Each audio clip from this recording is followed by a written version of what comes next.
Following the progress review meeting between President Gotabaya Rajapaksa and the Cabinet of Ministers yesterday, State Minister of Consumer Protection issued a new Gazette notification revoking the Gazette declaring milk powder, wheat flour, gas and cement as essential commodities.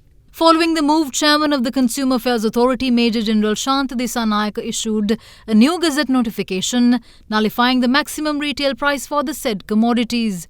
With the removal of the controlled prices, Milk Powder Importers Association hiked the price of a kilo of imported powdered milk by 250 rupees and a 400-gram pack of it by 100 rupees.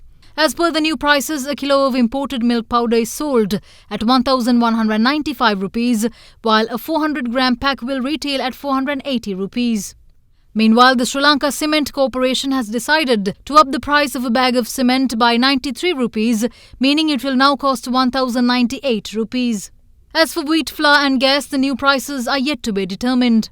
Sri Lanka has a long history of price controls and successive governments have imposed price controls, with fuel being the most notable one. Prices in Sri Lanka are not determined according to global markets, with governments deliberately keeping prices down while incurring losses to give relief to the people.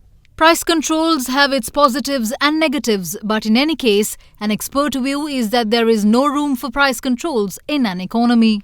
When the economy has no systematic policy framework and regulatory framework, and the decisions are quite ad hoc and taken on piecemeal basis, they actually affect people's lives, they affect the economy and they affect our development process as well. At the moment, the Sri Lankan economy has been slowing down and going in recession path, and in this kind of setup, we took certain commodities under price controls and we took them away from price control, not because of any policy reform framework, any coherent policy direction, but because of various needs and interest of various parties, and it caused the damages to the economy. When the price controls are removed, the prices are likely to go up, and when the price controls are in place, which is not a good initiative, it also causes damages to the economy. If there is a coherent economic management system is in place, the price controls should not be there in that economy. And that's the base system that we need to have. And if it is the direction that we have established in the country over a long period of time, then there is no damage to the people.